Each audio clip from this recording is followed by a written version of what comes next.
Hello everyone, glad to have you here.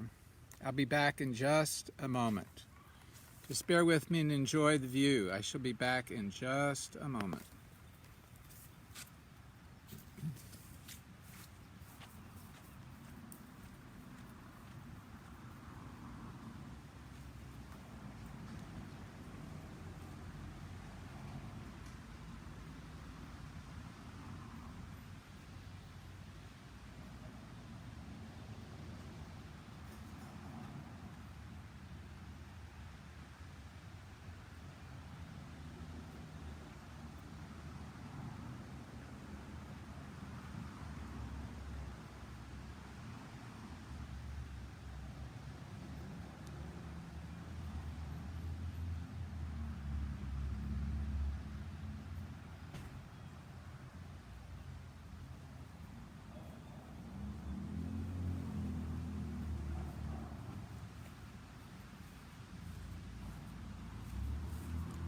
Hello everyone, I'm back.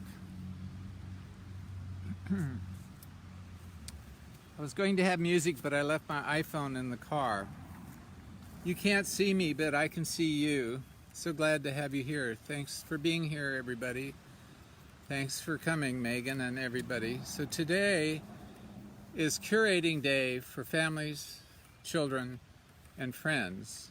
And we're starting by the wonderful gift that part of my family gave me the last 3 days. I have been really suffering from being isolated, and they wanted to give me something to do. So we are constructing, this is something you can do as a family, we have constructed a victory garden. Like in World War II, people had victory gardens. Near my gallery there still is a victory garden. It's public rented space, and you can excuse me, I just had a coconut macaroon. I should never do that when I'm talking. I'm not sick, I don't have coronavirus. Anyway, folks, the victory gardens still exist some places in DC, and they were designed so that you could feed your family and others. And as conversation I had earlier this morning with a wonderful friend, he said, I've kind of had to be minimalist about my expectations, because he said this is what he called the situation. It's my friend Josh. He's a wonderful entrepreneur. What he calls this bubble of chaos, and we are in a bubble of chaos. The bubble of chaos equals the fact that there are things out of our control that will never be in our control, and we have no control over them. And he said, I thought of a sports analogy like in basketball or baseball. And that, he said, his coach one time told him, he said, all you can do during the time you're on the field is to control what's controllable. Control your controllable when you're playing. Think of nothing else. Focus on that, not on something else, or stepping outside yourself and looking how perfectly you're doing, which is what I usually do. But just controlling the controllable, because even if we do control the controllable, there's a lot that's still out of our control. I was over getting lunch at a market, and I mentioned a little bit to this lady, and she says, yeah, even if we do control the controllable, we still may not win. And that is true right now. So controlling the controllable is not very much, but it is what we can do, and we need to do it. And I'm here to encourage you today. So we're kind of curating for friends, family, and neighbors. So this victory garden will have cabbage, potatoes, tomatoes, lima beans, it depends on what grows. And if not, we may have to go, as usual, as Americans, we'll have to go maybe buy some growing plants and put them in if the seeds don't work. I'm going to, in a little bit, reverse the camera and come around and talk to you from the background. So in the foreground are 4 simple flower beds or vegetable beds, and they're made out of cedar planks. Both Abigail, Nathan, and I have been considering a wonderful book about the artist's way. Some of you have it. I don't have it here to tell you the exact author, but it's really wonderful. And I've realized that I've done some of this all my life, and so how can we be creative? And it's really bonded us as a family, and we're hoping that our cousins who are watching will come out and be near us so we can all share in this garden and live near each other. So here's hoping. Ha ha ha. Anyway, in the foreground, in the middle, we're going to have lima beans climbing up over this. So here we go on curating. The metal canopy was made by me and designed by me using a really kind of primitive welding company. And the idea was, I had a friend who had a really rare old 18th century or earlier, I think it was ebony, or it was rosewood, carved bed, and it had a canopy, and it was a collapsible bed that you could use. It was a traveling, like a campaign bed. It could be folded up and taken. And the mistake I made in designing this is that it can't be unfolded. Up at the top on the arch, when I get on my other side, I'll go back and kind of show you. It should have had a clamp or something so it could be taken apart in two pieces, but the way it is, it's all one piece. So I hadn't really planned how to get it up to Abigail's room. I finally figured it out, and if it had been an inch bigger any other direction, it would have not fit. It was made to fit a beautiful old Irish, just such a wonderful old carved pine bed, kind of Art Deco, maybe not really Art Deco, probably about 1910. And it's extra long, so an adult can sleep in it, but very narrow. And had the sideboards with things coming up, so you have to tuck everything in. There are a lot of it reminded me of some of the Scandinavian beds with the big side panels that hook the two together, and then they kind of come up in each corner so that the bedding stays in place. The comforter doesn't slip off. Wish I had that right now. My comforter keeps slipping off. Anyway, so I made this and brought it out here. Didn't know what I was going to do with it. For a long time, I had it on top of an old well cover, which I'll show you when I turn the camera around. I'm not sure what I'm going to do with it now. I'm going to do something different. But in any case, this is a way to, while you're still trapped at home, to start thinking into the future. And I just want all of us to start thinking positively in the future, even if we're locked up, even if we even are still shut down for a year. So what Josh was saying, he said there were some alternatives. Either somebody finds a cure, or we keep distancing and everything is shut down. And at the top of the pyramid is the fact that if our economy collapses, we'll all be starving. So this is kind of the end game. We're putting in food in case it becomes scarce, which it already is. I went to Walmart yesterday to get something I needed, a tarp. They were totally out. All the discount stores are out of everything. There are some small businesses where you pay a lot more, but they have things. And so I've decided that it's worth it. I don't have to travel so far. It's better to support some small businesses.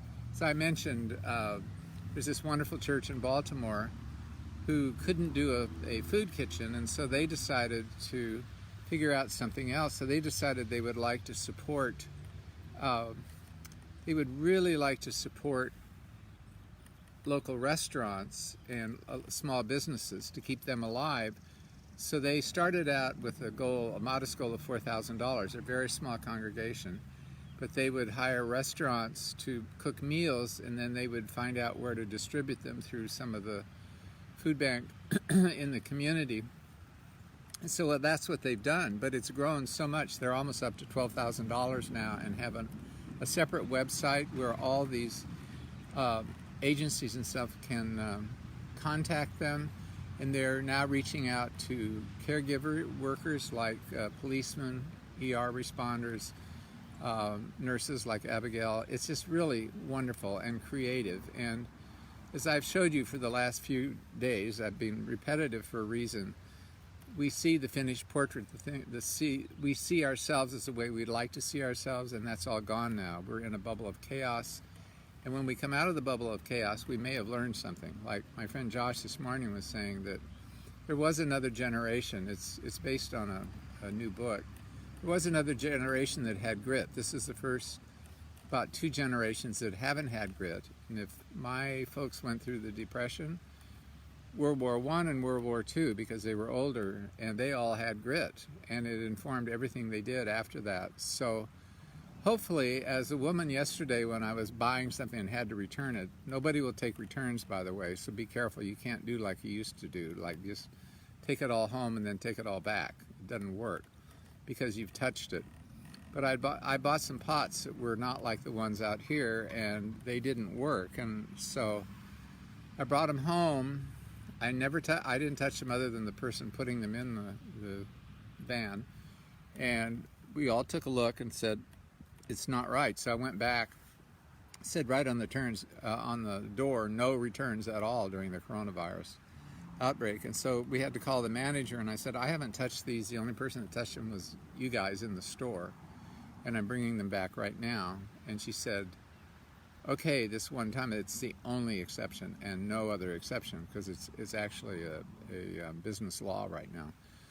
So that's the reality we're in, and it's a bubble of chaos and not a reality we've ever been in. And hopefully, and this woman who wasn't wearing a mask, she said, oh, well, I think it's a media conspiracy. And my reply was, well, it may be overblown, but if you get it, you have no choice. You either get it or you die. We're either going to get it, die, get a cure, distance, or starve to death. So it's all up to us, and not up to us at all, because we have no control. This is the first thing I think of, other than 9/11, and that was localized, that we have no control over in our generation. This is exactly the kind of things that happened in World War I, the Spanish flu, World War II, and the market crash, the financial collapse.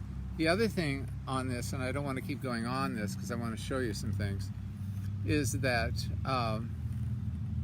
there was an interesting article yesterday in, I think it was AP, I'm not sure where, but they asked the question, why was the coronavirus worse in Italy than it was in Germany?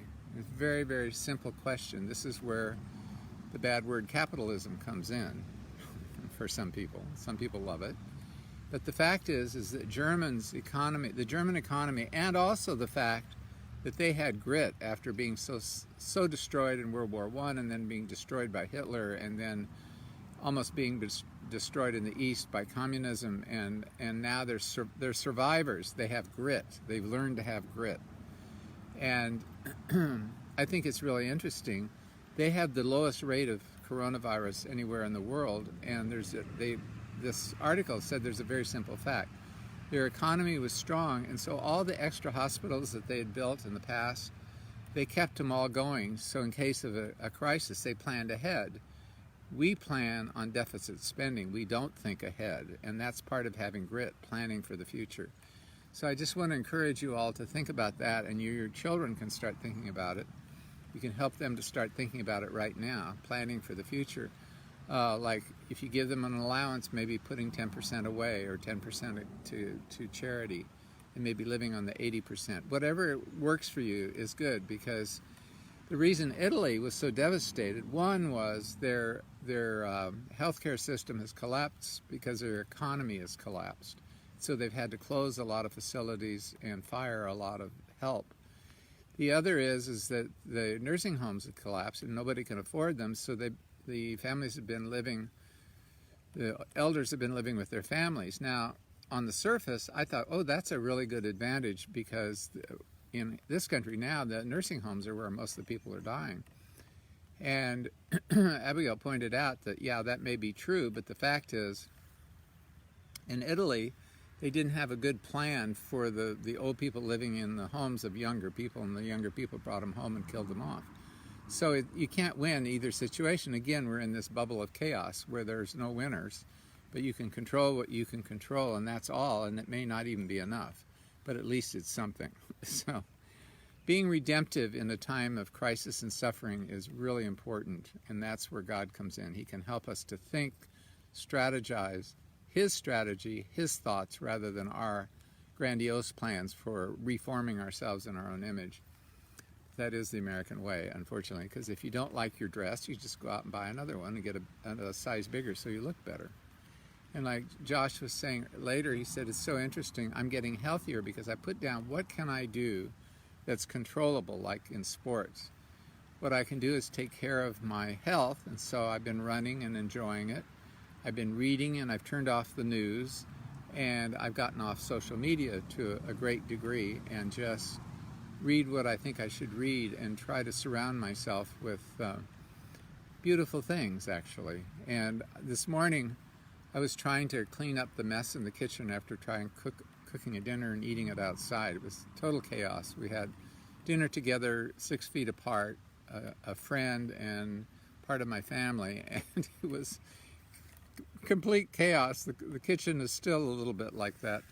And but as I was trying to stuff everything quickly into the kitchen, into the dishwasher while my family brought over breakfast from the carryout, I decided to put on Berlin Philharmonic, and I have just been trying to figure out why I'm so obsessed with listening to classical music. And I realized, I was just telling them last night, one of the reasons, and the reason I put it on this morning, it made it much easier to clean the kitchen, was that not only is it beautiful music, but like other evenings I've been watching the Berlin, they have all kinds of concerts from the past, and they have ones of doing the Beethoven's Ode to Joy in front of the Brandenburg Gate with about 200,000 people. And the people in the audience sing along, and this morning it was just musicians, and I realized in both cases the reason it's so uplifting is you get so starved to just see people interacting with each other close together. It's just really kind of amazing. So anyway, that's enough of that. So I'm going to, and then if you look in the distance, you see a bunch of logs to the left. Those were wonderful old cherry trees. My house was built in 1837. I think the trees, the one that's left is still alive, a cherry tree, I believe have got to be way over 100 years old. They may be almost as old as the house. It's hard to say. But they probably were planted somewhere around the time that The Little Lame Prince was written, which was 1877. I wouldn't be surprised at all, because they're unusually big and tall. Anyway, there's one left, and I just couldn't bear to just clear away the logs. I thought it was really beautiful the way they ended up falling when it was taken down. So in that garden, Abigail, again, they had me do the design, and then they did the planting. We're putting wildflowers, and I have one really beautiful rhododendron that I thought the deer got, but they didn't. It's still living. It came back up. And so those will be all wildflowers, poppies, canna lilies, all kinds of things. So there are all kinds of ways that we can do gifts, and I'm going to show you some gifts today that I just received that are just really wonderful. So I'm going to switch the camera around, or at least move the camera so I can see what I look like, so I'm not speaking from my feet or my belt. Folly with a hedge around it, which it doesn't have. I have a great imagination when I'm stressed. There's our tools that we're using. Now let me get back, and I'm going to switch the camera if I can do it. Here we go. There we go. I'm back. All right. Here I am in my gardening attire. I thought I should dress appropriately. And I want to show you what I'm wearing, because it's based on something I just got. And this is a wonderful t-shirt I got in Brooklyn, where Rachel lives, and I just love it because it reminds me of the row buildings in Brooklyn. So one of the things that Abigail's been doing is well, you can't see this, but I figured out an ingenious way to keep things from getting wet. Let me show you. Well, no, I can't. Anyway, there are two big, large, I went to a farm store, and they had two big saucers. I'll show you the top. It's metalware, and they're only like $3.99. I think it's a really cool thing. They're these are for putting like trees in your house so they don't leak. She said, well, if you can't use them for that, they'd make an awesome cake. You can make a double layer cake, just awesome cake in one of these. So I may try that at some point. But in any case, it also, if you put one on top of the other, they make a good waterproof case when you're trying to show stuff outside while it's still raining. I'm trying to do this without the iPad camera getting wet, and if it starts to get wet, I'll have to come in close. So I'm going to try to do this as a one-handed bandit, which I would rather do with two. So I wore this t-shirt because Abigail, yesterday afternoon, they've been trying a lot of creative things. And one of the things they do is doing watercolor. She wanted me to do it. We didn't get to, but we will next time. So she did this watercolor at the front of my house. And she says, oh, well, it's not very good. It's just amateur. Well, I love it. And I said, I think it's something that looks very similar.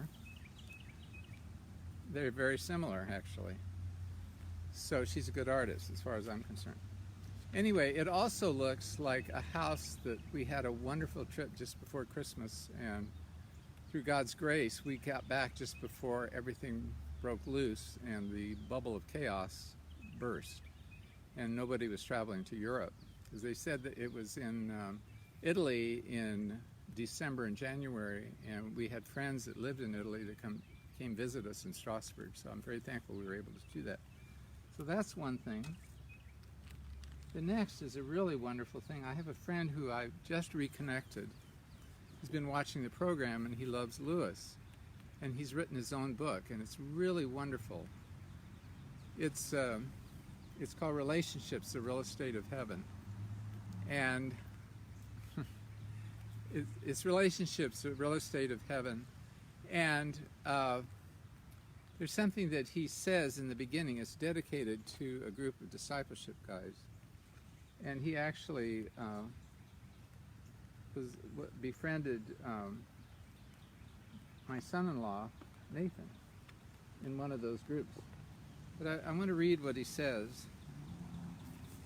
My title, Relationships, the Real Estate of Heaven, is its basic premise being what God values most is relationship. And then it goes on. This topic is the essence of this book. My bicycle story is the first chapter. I haven't read the first chapter yet, but there's a footnote here that I want to read to you, and this is what I'd like to leave with you in part. In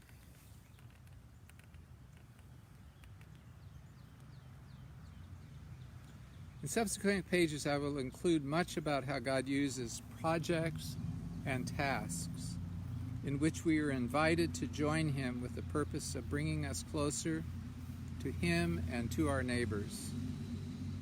This book is my latest task. As I go along, I will mention or note some of the steps I take in coming up with the text.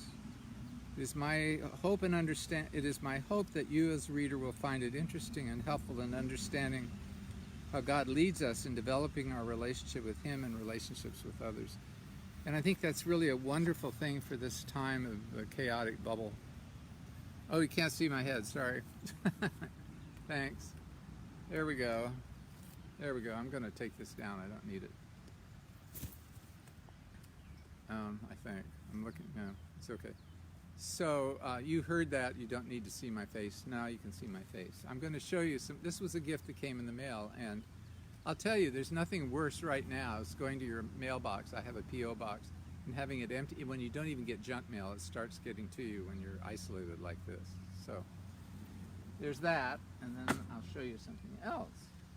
So we have very dear family. There are as I've always said, they're the family we like to be with. Not the family we're necessarily stuck with, but they are kind of family through marriage. So I got this mask in the mail, and I'm modeling it for them on air. I just thought it was really beautiful, and you can see what it says on there. Miss you, and I thought, what a cool mask. I could wear it like this. Then I realized that was a card, and here was a beautiful mask that I can wear all the time, and I'm going to wear it. In fact, it goes with a lot of my hunt outfits. So, I'm never sartorially challenged. I just love being able to do something like this. So, and I know they're watching, they just laughed out loud. I could hear them. Now, then this one, Miss You, with tape, is just really wonderful, and I want you to see it.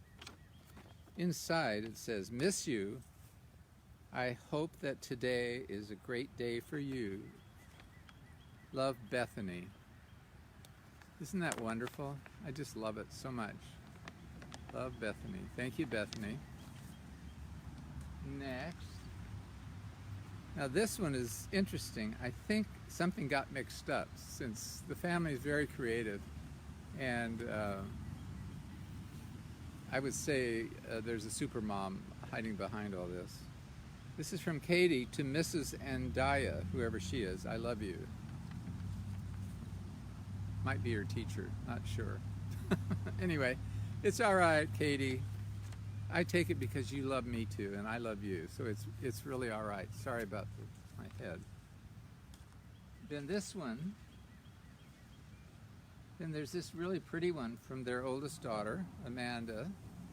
Isn't that beautiful? Miss you, and then with 3 hearts, and then on the back, the 2 hearts, and says, you can't read it, I'll read it to you. Really miss seeing you. I hope you're doing well. I love you. Big hugs, Amanda. Then, not only do I get that, of course the parents are silent. These are just from the kids. Ha ha ha. Anyway, the parents don't need to say anything after getting the kids to do all this. Then this is the last one. This is from Matthew, their son. It says, I miss you, Jer Bear. And then a big sun and a heart. And say, I want to see you soon. Love, I love you. Or love you, yeah, Matthew. Isn't that wonderful with the big sun? It really added sun to my day. It's just so wonderful. And the thing about these kind of things is whenever I'm going to paste them around my room or somewhere where I'm always, or around on the mirror in my bathroom or downstairs somewhere, to remind me there are people that love me, and because it's really important to still stay connected even though we can't physically touch each other. It's so important. So just to give you an idea, this all came in this, so it can be done. Or no, it didn't. It came in a priority hard envelope. So those are some things that we can do, and I just feel like we need to be positive and start thinking of what we want to build our lives around in the future. And it's been really good to simplify everything. And simplifying doesn't mean getting rid of everything and being a minimalist like a Japanese garden, which I love, but I'll never do that because I'm not a minimalist. But I'm a minimalist in Victorian standards, probably. So anyway, love having you all here, and